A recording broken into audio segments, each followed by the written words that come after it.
Peter Griffin is based on a real security guard from Rhode Island who Seth MacFarlane met in college. The guy had big glasses, a thick accent, and zero filter when he talked. When that security guard found out he inspired one of TV's most famous characters, he didn't sue. He said he was proud. Please kill me! Still buy the beer, though. And now, a 5-hour baseball game. Not everyone felt that way, though. Some real people behind Family Guy characters took Seth to court, while others had no idea they were being turned into cartoons until millions of viewers already knew their face.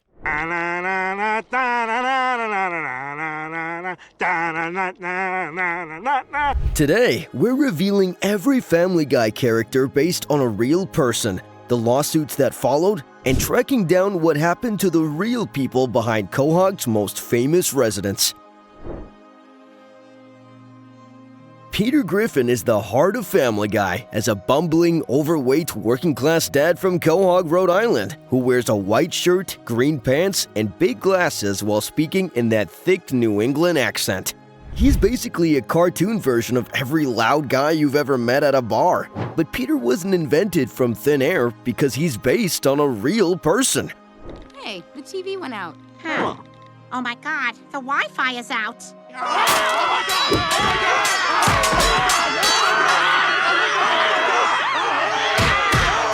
Okay, everyone calm down. I know how we'll get through this. This is the story of the greatest trilogy ever told. Seth MacFarlane attended the Rhode Island School of Design from 1991 to 1995, where he studied film, video, and animation. And during his time there, he'd run into campus security guards during breaks. MacFarlane has confirmed in interviews that Peter's voice and personality were inspired by a security guard he met at RISD, who had a heavy-set build, big glasses, and that thick, distinctive Rhode Island accent. The guard was known for being outgoing and unfiltered, the kind of guy who would just say whatever was on his mind without thinking twice.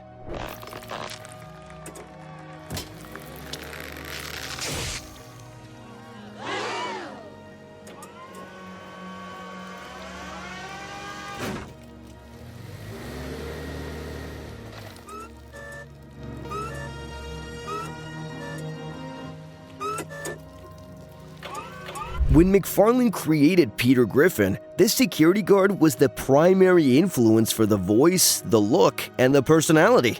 Peter's physical appearance mirrors the guard with the big glasses and heavyset build, and the thick Rhode Island accent is a direct match, even though MacFarlane exaggerated it for comedy. Both share that unfiltered communication style, but the difference is that Peter's been amplified into an idiot caricature, while the real person was a grounded guy with a professional job. No. 6 dimensions. Be at peace, Meg. Be at peace. Phone.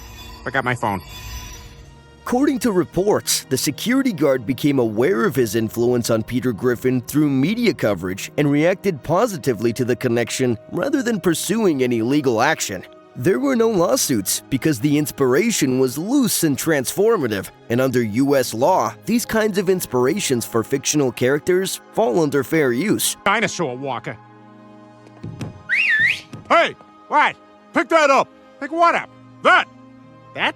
That was there! No, you were looking at your phone! Oh, I wasn't! Yes, you were! Sir, this is a neighborhood where we respect the rules of society. Oh, society now. Sir Thomas More up here. Good for you and your neighborhood. I'm gonna take a picture of you and post it on Facebook. Great. I hope it gets a lot of likes. You know what? I forgot my bag. Oh, you forgot your bag. Yeah, I forgot my bag. But I'll be sure to come back and pick this up. I'm sure you'll be back. His legacy lives on through Peter Griffin, because every time you watch Family Guy, you're seeing a piece of that Rhode Island security guard on screen. And he's ice cream. Thank God, Lois. Does anyone mind if I turn the thermostat down to 32 degrees? Peter's inspiration welcomed the attention, but the next one involved people who didn't welcome it and took Family Guy straight to court. Carol Burnett is a legendary comedian known for The Carol Burnett Show that ran from 1967 to 1978.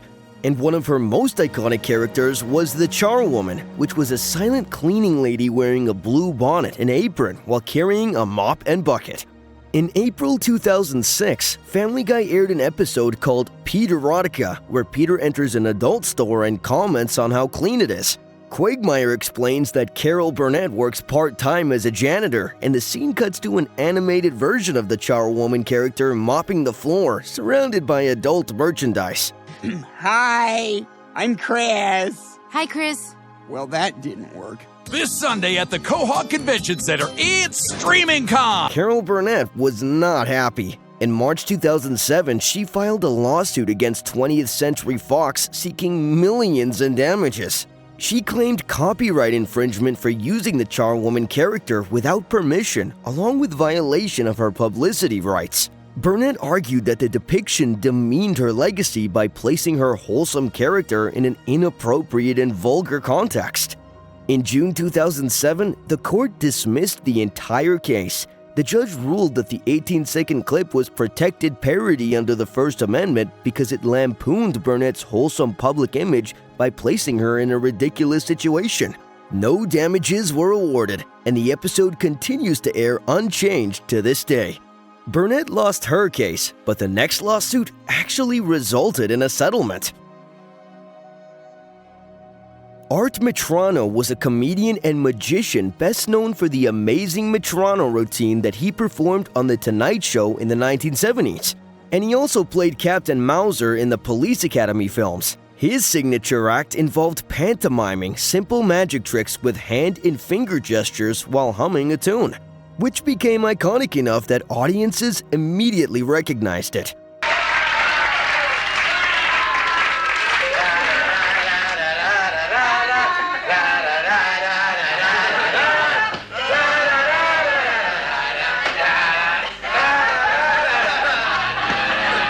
In the 2005 direct-to-DVD film Stewie Griffin: The Untold Story, there's a cutaway gag where Stewie travels back in time and comments that Jesus' miracles were exaggerated a bit. The scene then shows an animated Jesus performing what is essentially Metrano's signature routine with the pantomimed magic tricks and humming to a crowd of onlookers. I can't answer those questions. I'm not even supposed to be talking to you. It's a violation of the terms of my vacation. Vacation? Yes, you see, in the future, people take vacations not to destinations, but to periods of time. In fact, just last summer, I went back to visit Jesus Christ. Turns out his abilities might have been exaggerated a bit. In December 2007, Metrano sued 20th Century Fox, Seth MacFarlane, writer Steve Callaghan, and voice actress Alex Bornstein, seeking over $2 million in damages for copyright infringement. He argued that the gestures and humming were distinctive elements of his copyrighted act that he had performed since 1969, and they were directly copied without his permission. Unlike the Carol Burnett case, this one didn't end with a clear court victory for Family Guy. The lawsuit was settled out of court in 2010 with undisclosed terms, meaning we don't know if Fox paid anything or admitted any liability. The gag remains in the film and episodes, and no further legal action followed. Those lawsuits involved brief parodies, but the next character's inspiration comes from a much darker place.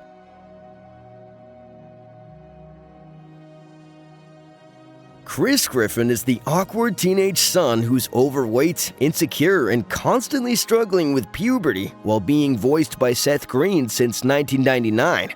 But that voice comes from somewhere genuinely creepy. Booth of cat gifs here. GIF? How do you say uh-oh? Hey man, I didn't say anything to that guy. Ridiculous. You're hurting my wrist. So check this out, guys. I got kicked out of Streamin' Con 2019. I don't know if anyone watching this is a lawyer, especially a constitutional lawyer, but hey. There's a popular theory among fans that Chris's voice was inspired by Ted Levine's performance as Buffalo Bill in The Silence of the Lambs. Levine played the serial killer with that creepy, nasally, effeminate voice in 1991, and some listeners have noted similarities to Chris Griffin's vocal style. Is there anything you can do? Yeah, actually, I can. Seth Green has mentioned in interviews that he experimented with different voices during his Family Guy audition, though the exact inspiration for Chris's final voice hasn't been definitively confirmed by the creators. Whether there's a direct Buffalo Bill connection or not, Crane has made the voice his own over 25 years of voicing the character. I'll miss you, Mark McGrath. I'll miss scaring the hell out of homeless people with your cruise ship-grade air horn. Chris captures an awkward, nasally tone that works perfectly for a bumbling teenage character. The voice has evolved over the seasons but remains instantly recognizable to fans. Ted Levine is still acting at 68 years old, with recent roles in shows like Mayfair Witches. Meanwhile, Chris Griffin continues to appear in new Family Guy episodes with Seth Green still providing the voice. That inspiration came from a movie, but the next one came from a random guy on a basketball court.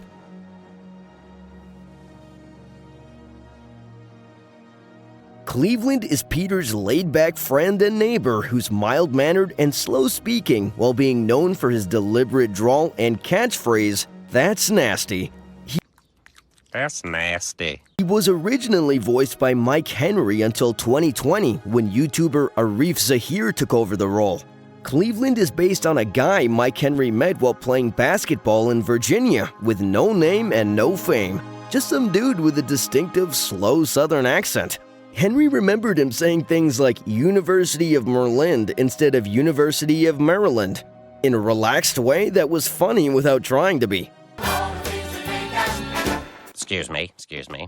Sorry, Mort. I hate to do this. What's happening? They want me in the line. Well, where do I go? Oh? Okay, but I still get paid for today, right? I wouldn't know. You need to talk to Marla. Henry grew up in Virginia playing basketball around the area, where this particular guy stuck with him because of the slow drawl and easygoing vibe. When Seth MacFarlane contacted Henry about Family Guy in 1998, since MacFarlane knew Henry's brother Patrick from RISD, Henry brought that voice to the table, and it became Cleveland. That's it. Now thigh me. There we go. Now throw that bad boy up on the mailbox. Henry has never named the guy, so the real person might have recognized himself on TV or might have had no idea at all with no reactions documented. There were no legal issues since the inspiration was vague and unnamed with no specific likeness to sue over. The real inspiration remains unknown and still anonymous. Mike Henry stepped down from voicing Cleveland in 2020 because he wanted a person of color to portray the character. And Arif Zahir now voices Cleveland after impressing producers with his YouTube impressions. That guy never knew he became famous, but the next person chose to become a Family Guy character, and then regretted it.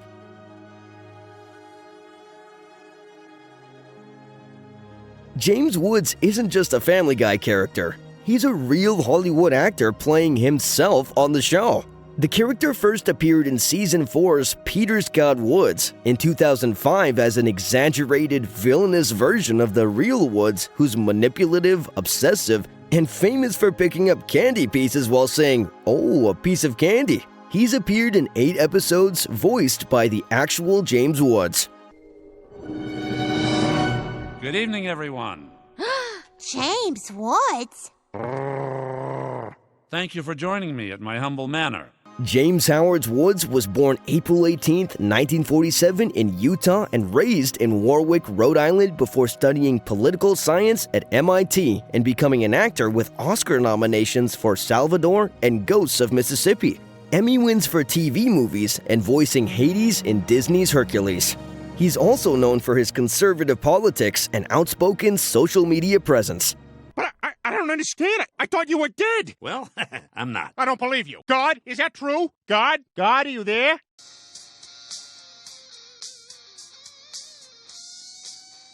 Come on, don't touch yourself. You're God. They didn't know each other at first because the writers named Quahog's high school James Woods Regional High School as a random joke.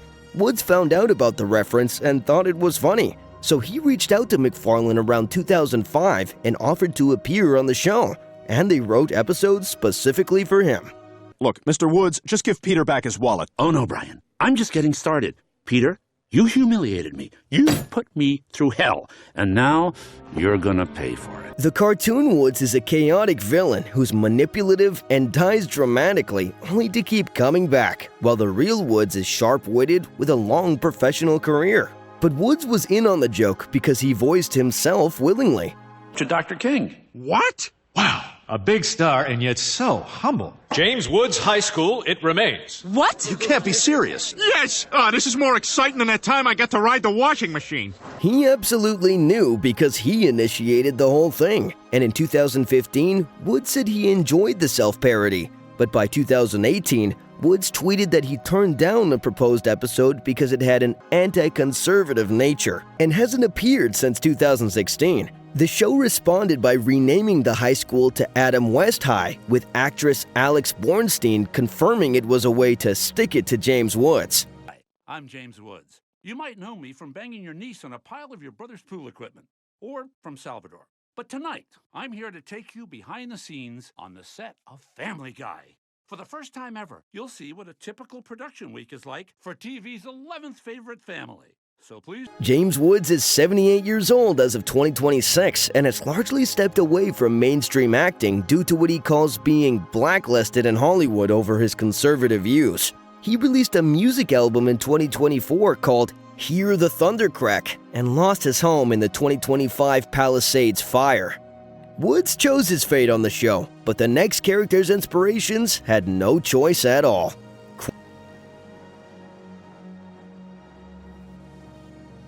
Quagmire is the sleazy neighbor who's sex-obsessed and fast-talking while being famous for saying giggity. He's voiced by Seth MacFarlane with a rapid-fire, high-pitched delivery. I got held back. You like getting held back? Sometimes.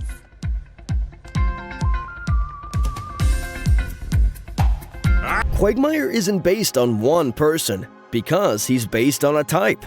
The visual inspiration is Bob Hope with the sharp jawline and ski-slope nose, because if you look at Quagmire's profile with that prominent chin and exaggerated jaw, it's Bob Hope's face turned into a cartoon. The voice comes from 1940s and 1950s radio announcers, and MacFarlane described the character as a 50s radio guy on coke. Quagmire takes Bob Hope's face and twists it into something sleazy because Hope was known for wholesome, family-friendly humor, while Quagmire is a hypersexual deviant with predatory behavior. The show acknowledges this connection directly when Stewie calls Quagmire Bob Hope in the episode Baby Not On Board. Than you might think. These buttons at the top control volume, channel, and the power on your receiver. To see what else is playing, just press Guide, and then scroll through the on-screen menu by pushing the arrow button. Now that we've learned the basics... This may be kind of messed up, but am I the only one getting a boner right now? Is there anything that doesn't give you a boner, Glenn? People who use the word rubbish when they mean garbage. Really? Yep, not even a wiggle down there. There were no legal issues because Bob Hope's image was widely parodied during his lifetime, and Family Guy's exaggerated take qualifies as protected parody.